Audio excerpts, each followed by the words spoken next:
Greetings to everyone. So, I'm the first reporter of the group 4. So, by the way, my name is Angel Ann M. Digal. So, our topic is all about the domain 4, which is the curriculum and planning. So, curriculum and planning includes 5 strands. So, these are the 5 strands of curriculum and planning. So, we will just discuss it later. Let's move on to the domain 4 kung unsa jud ang iyang ipasabot. So I will just discuss or explain a little bit here kung unsa jud siya. So here in domain 4, teachers may use their professional knowledge to plan lessons on a specific topic. Mo-collaborate sila sa ubang teachers to ensure that the lessons are cohesive and maka-provide sila og comprehensive learning experiences to their students. So by applying this, they can create well-structured and sequenced series of lessons that effectively support student learning. Now, we will proceed to the first strand of domain 4. The first strand is planning and management of teaching and learning process. So, it is the process of setting objectives and determining the means of achieving the objectives. So, it means that it entails deciding in advance what to be taught, how to teach, when to teach, who is to be taught, and the evaluation of recipients. So for example, this teacher might decide in advance kung unsa ilahang itudlo or discuss. So they will plan how to teach this by incorporating various activities such as lectures or group discussions. Ila sa hunahunahon unsaon pagtudlo nga ma-consider ang needs and abilities to their students. And lastly, they will evaluate the recipient through assessments and tests to gauge their understanding material. Second is learning outcomes aligned with learning competencies. So in this, it is the goals and objectives of a learning activity that are directly connected to skills, knowledge, and the students are expected to acquire. So for example is mathematic concepts. So the learning competency is to understand and apply mathematic concepts. So the learning outcome could be the students to solve mathematical problems by using formulas and methods. So the alignment is maka-ensure ta nga ang learner or students are developing the specific competencies that are essential for their overall learning and success. Third is relevance and responsiveness of learning programs. So here in the third strands, it refers to how well content and methods of instruction meets the needs and interests of the students and the community. So for example, here is like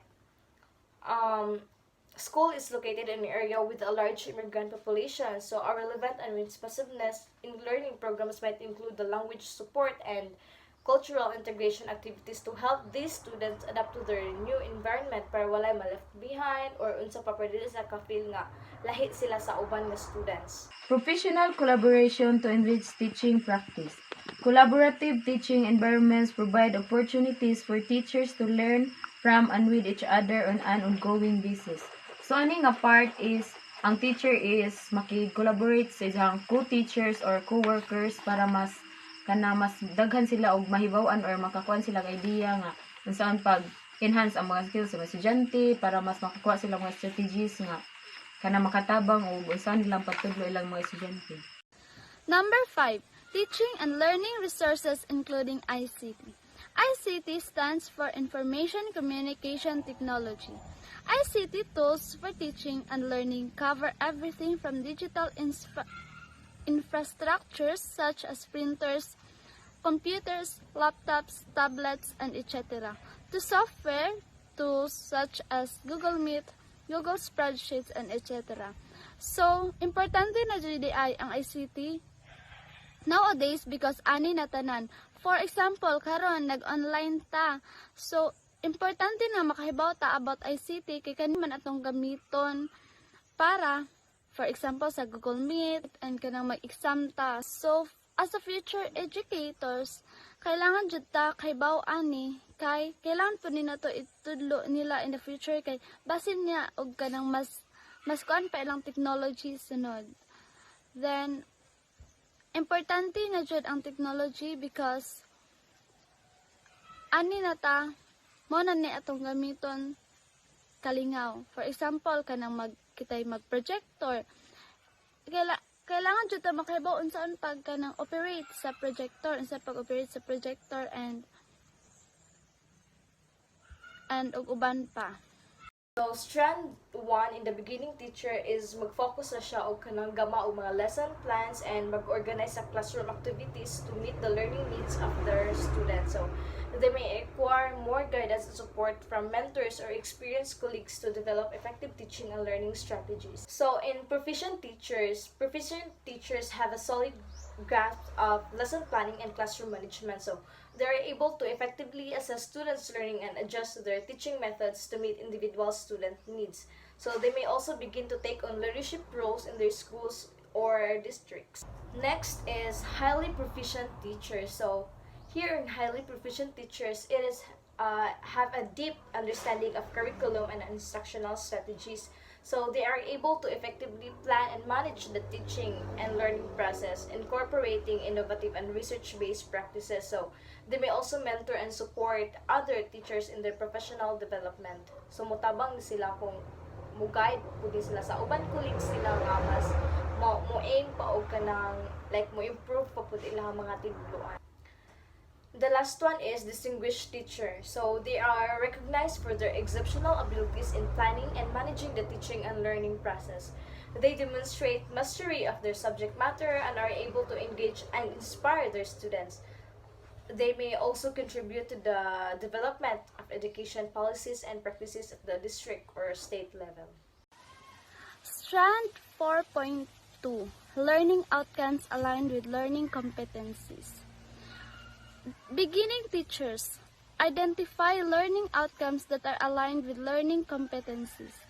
So, ang beginning teachers kailangan jud nila i-identify ang mga learning outcomes nga mo-align jud sa iyang competencies. Next is proficient teachers. Set achievable and appropriate learning outcomes that are aligned with learning competencies. So, ani is ang teacher ani is kanang ija na jud bitong i-set nga kani nga topic karon na i-discuss kani outcomes karon ni nga nanay time nga kaybo na siya og ano sa ana niya i-discuss. Next is highly proficient teachers. Model to colleagues the setting of achievable and challenging learning outcomes that are aligned with learning competencies to cultivate a culture of excellence for all learners. So, ani is model na siya sa iyang mga colleagues. Karang ana na masundog ang iyang kanang co-workers niya. Daghan na siya nahibaw-an about sa iyang mga kanang about sa mga challenging outcomes kay ba na siya ma-solve na. So, next is distinguished teachers. Exhibit high level skills and lead setting achievable and challenging learning outcomes that are aligned with learning competencies towards the cultivation of a culture of excellence for all. So, ani is ang teacher is siya na ang mulid sa iyang mga colleagues. So, makatug-an na siya nga kanang ngani ang buhaton nga na. Marag siya sundugan marag i-lead na niya na daghan na siya og kanang mga nahibaw-an iya nang ihatag sa iyang mga co-workers. Relevance and responsiveness of learning programs. Beginning teacher. 4.1 Demonstrate knowledge in the implementation of relevant and responsive learning programs. So, ani nga part is, sa beginning teacher is, kinahanglan nga, ug na kay i-discuss or i-tackle nga topic sa imong mga estudyante, kinahanglan nga, kananaay, alamon sa nimo ang kananaay, kana nga topic is, kananaay dapat imuhang ila-ilahon, mas maadyo nimo nga ila-ilahon or kanang masabto nimo para dali nimo nga mapasabot sa mga estudyante. Anya, how to make learning more relevant for students. So, pwede ka nga kananaay mogamit og kanang may mga kanang personalized learning for each student, mo silang isa-isahan og kuan para mas kuan nimo og nakasabot ba sila, and make learning fun and interesting. So, pwede ka nga kanang naay mo gamit kag mga ingana nga pamaagi para malingaw pud ang mga estudyante. 4.2 Proficient Teacher. Adapt and implement learning programs that ensure relevance and responsiveness to the needs of all learners. So, ani nga one is kinahanglan nga ma-adapt na nimo ang ilang mga kinahanglanon. So, pwede pud ka mo one is how do you adapt and implement learning programs? So, kuan ka mahatag kag motivation nila, kanang mo-analyze ka or kanang mohatag ka og kanang ipakita nimo through support, mohatag ka og kanang ay feedbacks para ma-aware sila nga kanang ay unsa pa kinahanglan nila nga buhaton or kuan kay na may ubang estudyante is dali makasabot, na po iban is kinahanglan nga manumanuhon og tudlo para makasabot. So, ana nga is na kay mga adjustment mahitabon or ana pud nga part is makakita ka or mangita kag laing ways or mga strategies para kanang ang mga estudyante nimo is kanang mas masabtan na imong gitudlo. 4.3 Highly proficient teachers. Work collaboratively with colleagues to evaluate the design of learning programs that develop the knowledge and skills of learners at different ability levels. So, ani nga part is kana na ay collaborate ka sa imong co-teachers, kanang pwede ka nga mo ka na mo og discussion through virtual or face to face nga pagstorya sa mga katrabaho nimo or co-teachers nimo para kanang ana nga way is maka-help nimo nga kana na ay makakuha kag lain nga idea, makakuha kag lain strategies para magamit nimo og pagtudlo sa imong mga estudyante. 4.4 Distinguished Teacher. Provide advice in the design and implementation of relevant and responsive learning programs that develop the knowledge and skills of learners at different ability levels. So, ani nga part is sa kuan is panglas ni siya is kanang ani is makahatag na ka og mga advice or mga nga kuan sa mga estudyante nga makatabang nila like para kugihan sila pag iskwela nila na kanang mahatag kag motivation nila permi nga maningkamot sila sa ilang pag iskwela. Ani pud nga kuan is kanang ay possible na nga ani is ang mga estudyante is kanang nanapod sila kanang mugawas na ilahang kuan nga pagsalig sa nimo as a teacher nga mo pin up sila nga ingana bitaw para makahibaw pud ka sa imong kaugalingan o kana na ay napaba kay kinahanglan nga kanang i-improve pud sa imong kaugalingan nga makatabang pud para nila. So next is strand 4. Professional collaborating to enrich teaching practice. So it involves teaching working together to improve their teaching methods and enhance students' learning outcomes. So just like sharing best practice, exchanging ideas and resource, and continuously learning from one another. So the goal is to enhance teaching effectiveness and create a positive and engaging learning environment for students. So first, seek advice concerning strategies that can enrich teaching practice. So in this part of beginning teacher, it is an important step where they can gain knowledge or improve skills and strategies by reaching out for more experience. So you should reach out to your mentors or even to the expert to help you about your concerns. And also it helps you to know about the different strategies that